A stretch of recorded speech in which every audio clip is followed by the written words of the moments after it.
On this week's episode, I wanted to dive into emotional unavailability. And this is a word that gets talked about a lot in the space of relationships. And to be honest, there's a few different angles to touch on when it comes to someone being emotionally unavailable. However, what I wanted to touch on today is when you find yourself consistently entertaining relationships where someone is disconnected, or you actually may find yourself entertaining the same relationship, even when a person has displayed consistent emotional unavailability throughout the duration of the relationship. And when it comes to a person who is emotionally unavailable, because when someone is emotionally unavailable, it has a look, right? It looks like something based on a person's actions and their behaviors. And it's really important to be aware and be mindful of how that actually shows up. And so I want to give you a few things on what an emotionally unavailable person looks like in a relationship, okay? One of the things it can look like is inconsistent communication.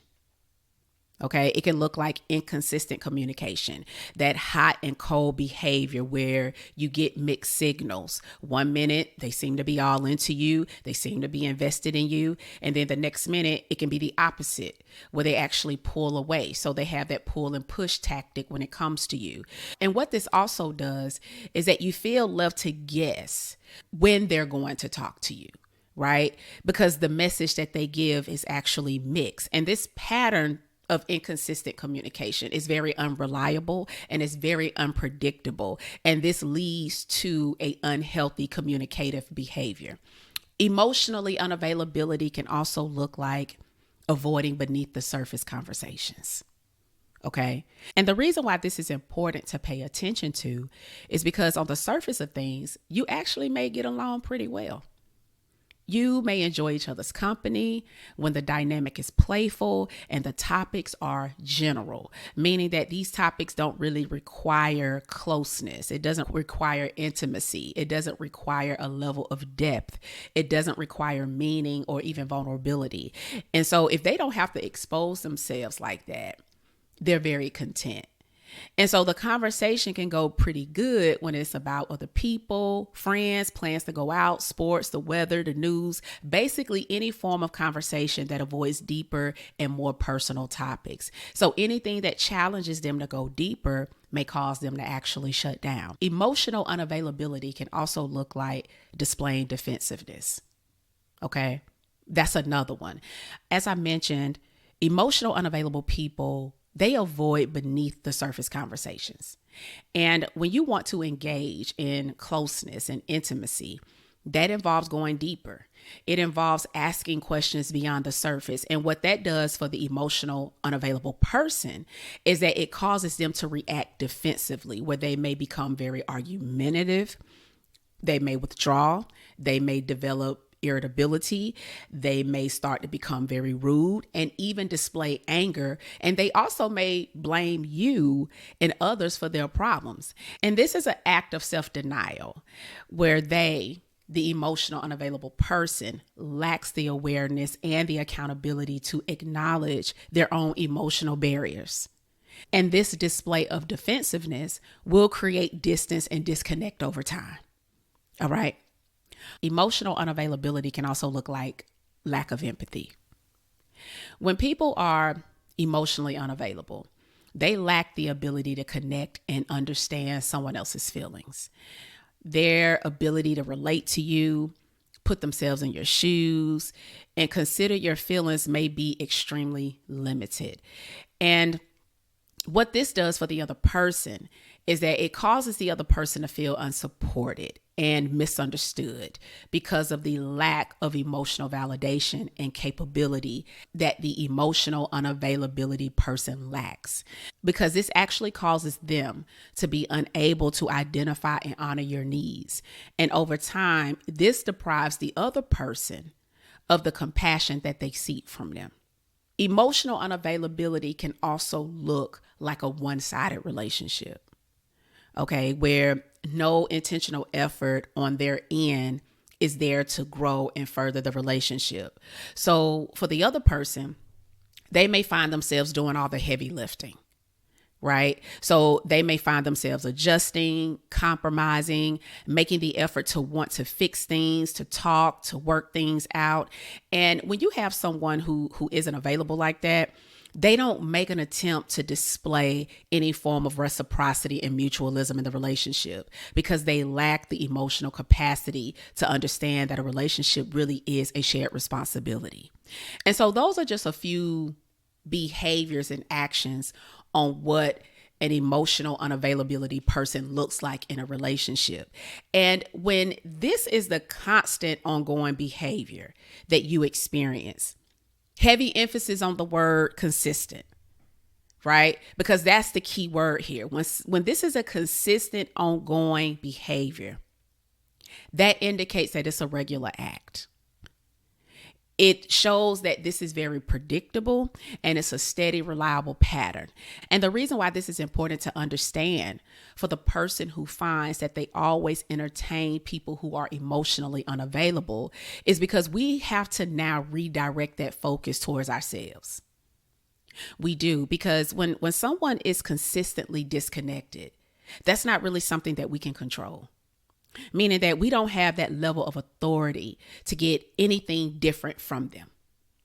Because here's the thing, it's easy to give our attention to the emotional unavailable person, where it leads us to ask, well, why are they unwilling to show up for me?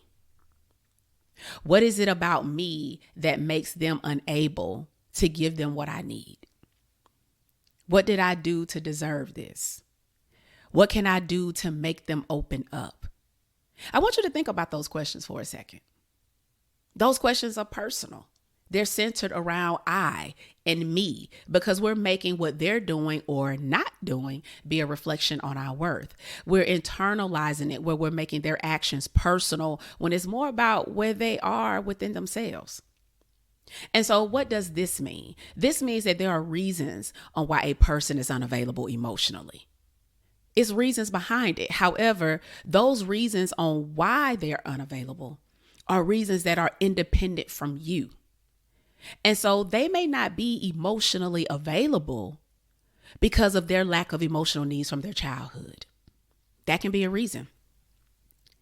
You know, if they had parents or caregivers that were unable to respond to their emotional needs, they may have adapted by suppressing them and limiting others' access to their emotional life.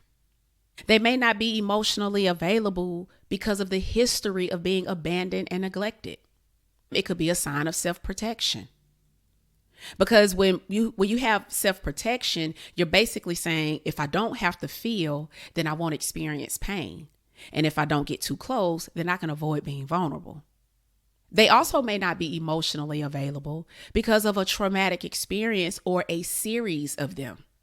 And when it comes to trauma, because we hear this word a lot, and I think what gets really misunderstood is that when it comes to trauma, trauma is any incident or event that is emotionally disturbing, that is life-threatening, that causes long-lasting effects on a person's mental, physical, social, emotional, and or spiritual well-being.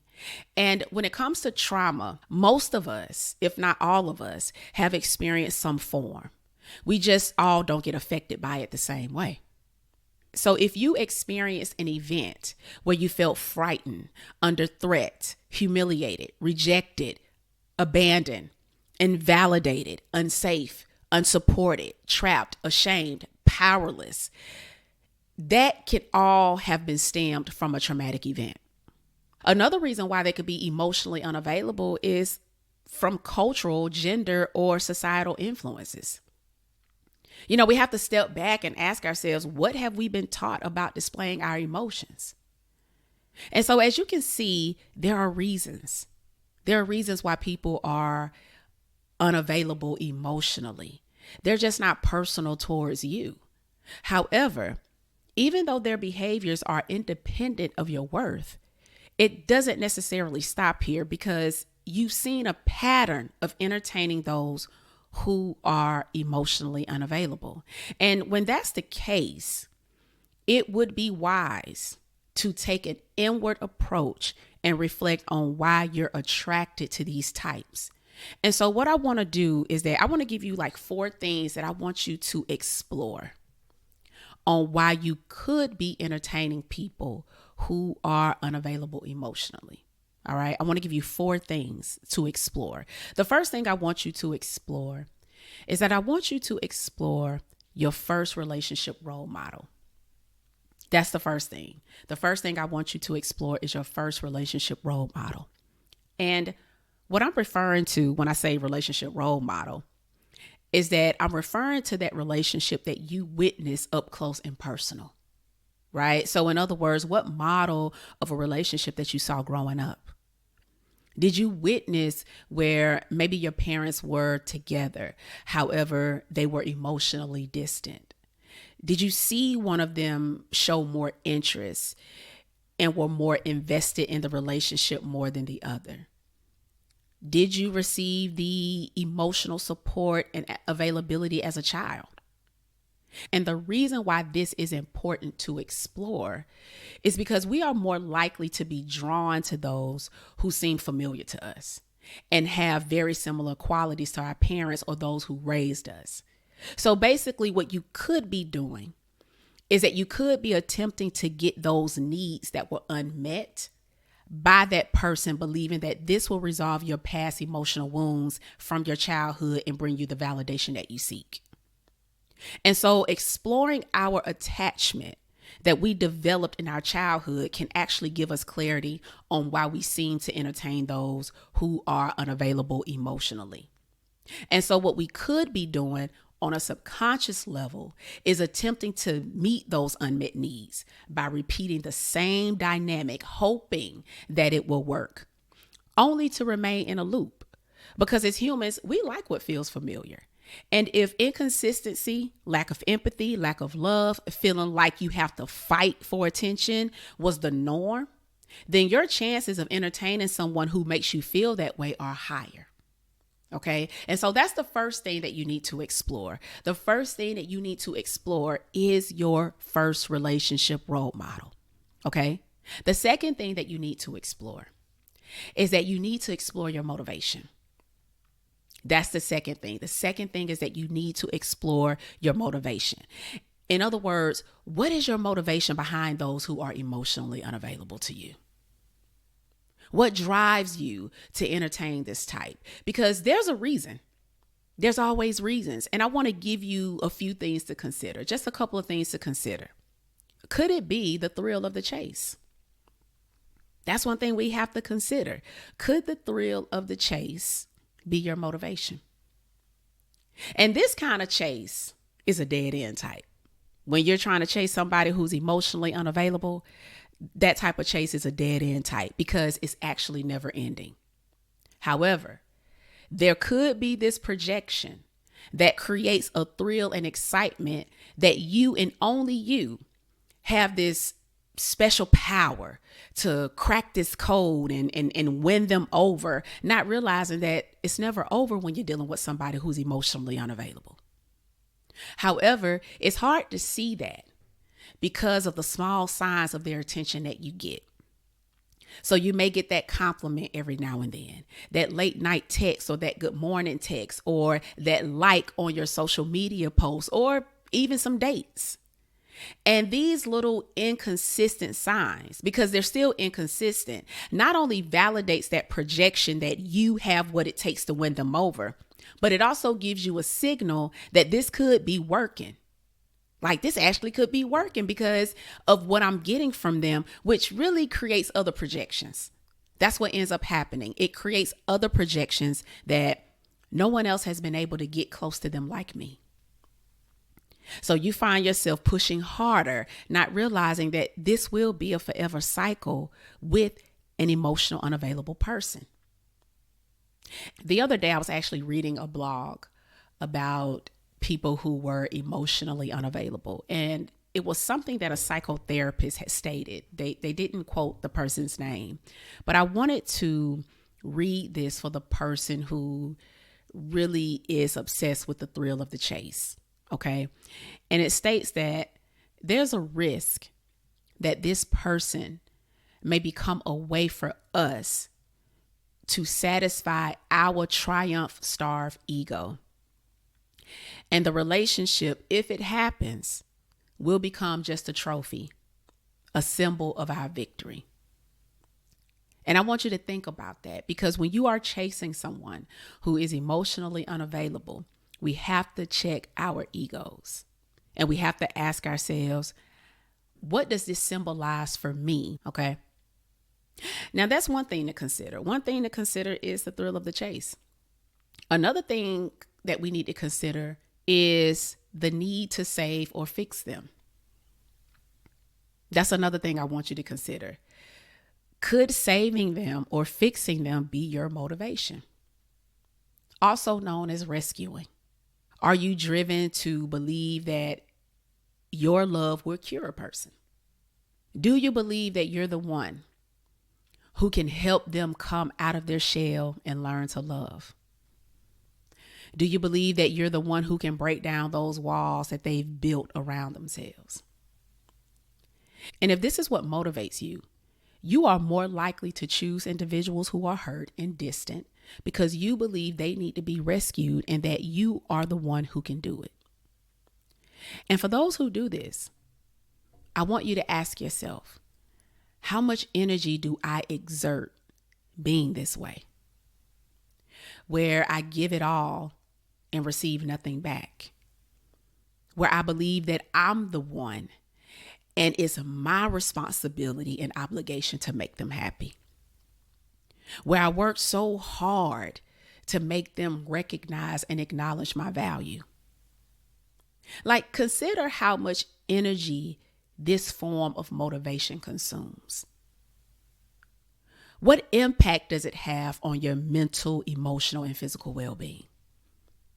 How often do you end up feeling disappointed? How frequently do you feel burned out? And here's a few gentle but firm reminders, because I've ran across so many individuals who fall under the need to fix a person umbrella. Okay. One of the things I want to remind you is that your love cannot single-handedly transform someone. However, it's also equally important to know that understanding that isn't the exchange of your value. Another reminder is this: if they aren't interested in becoming better for themselves on their own, then why are you investing so much of your energy trying to change them? Another reminder is, if the motivation is to always change someone, are they right for you to begin with? Because when you are authentically aligned with someone, you shouldn't want or need to change them. Even if you call it pure intentions, even if you see better for them. To always lead with this mentality that this is your responsibility to fix them is really unsustainable and unfair to both people. Okay? And that's the second thing that I want you to explore. I want you to explore your motivation. I want you to ask yourself, what drives me to entertain this type? All right. The third thing that I want you to explore is that I want you to explore your self-image and self-worth. That's the third one. I want you to explore your self-image and self-worth. When being with someone who is emotionally unavailable, when that is the consistent outcome, we have to examine what our foundational view is about how we see ourselves and value ourselves. Because again, if this is a consistent outcome where the relationship is mismatched and you are on two different wavelengths and the relationship is chronically lacking what you need relationally, and if the norm for you means that love equates to self-sacrifice, you may have this distorted view on what love is and that you don't feel worthy of love. Maybe you have a deep core belief that love is conditional, where you must be your best to be worthy of it. So in other words, you believe love is earned by what you do and not who you are. You believe that unless you earn it, it isn't real. You believe that if you don't struggle or suffer for it, your worth isn't valid. You believe that you have to overcompensate and overly give. And when you're like this, you can also lack the ability to take care and give love to yourself because it's easier to focus on giving that to others, or you may think that doing it for yourself is selfish. And as a coach who encourages people to evolve, it's also important to understand that although growth and development is important, because it is, it doesn't undermine the love you deserve. It doesn't. And so what does this mean? This means that love is not a reward for achievements and accomplishments. It means that you're already complete and valued just as you are. It also means that your worthiness of love is unconditional. It means that regardless of external circumstances or perceived flaws and imperfections, your worthiness of love remains. And it also means that love is a fundamental right that you possess simply by being human. And I encourage you to acknowledge this about yourself, affirm this over yourself, and also act in accordance with this truth. And that's very, very important to know. And so that's the third thing that we need to explore. We need to explore what we think about ourselves and our worth. All right. And so the fourth and final thing that I want you to explore is that I want you to explore your range of availability. That's the fourth thing that I want you to explore. I want you to explore your range of availability. What can be a tough realization is recognizing that we could be drawn to those who are emotionally unavailable because there's a part of us that's unavailable. And here's why it can be hard to detect. Because on a conscious level, you want commitment, right? On a conscious level, you want commitment. But deep down, you may fear authentic intimacy. There's a deep part that may fear receiving authentic care. There may be a deep part of you that actually may fear true love and support. You may fear losing your sense of self in a relationship. You know, in full transparency, I felt this way. I did. I had done so much work on myself. And when I tell you, looking within is probably one of the toughest projects you can do on yourself. And I feared losing this person. I did. I feared losing her. I didn't want that to be the exchange to gain a relationship. You know, I didn't want to lose myself. And when I say lose myself, I'm referring to my beliefs and my values, you know, something that I found myself compromising before. And so losing self could cause us to not be fully available. You also may fear getting hurt because you've been burned before. And you don't want to experience that again. You like, you know what? I ain't trying to go through another heartbreak again. I'm good on that, you know?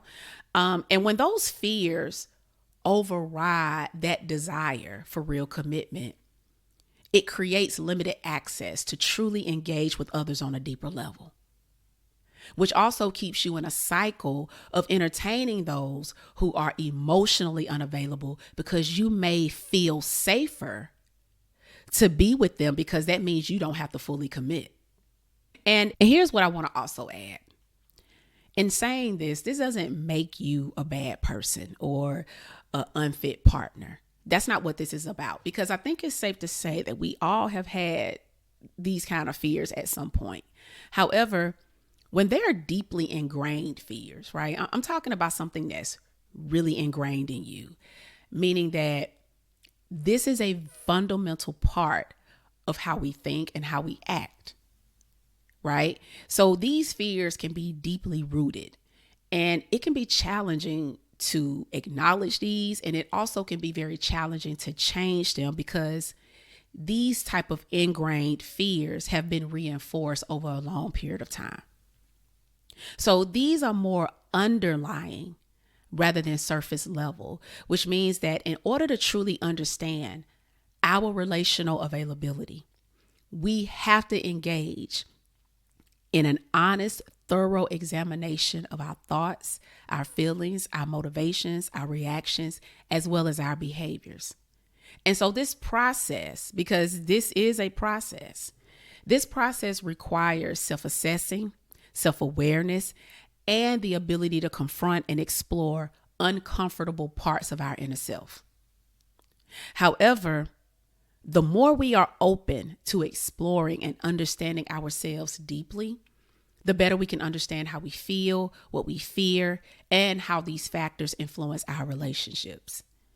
And so that's the fourth thing you have to explore. You have to explore your range of availability. How available am I?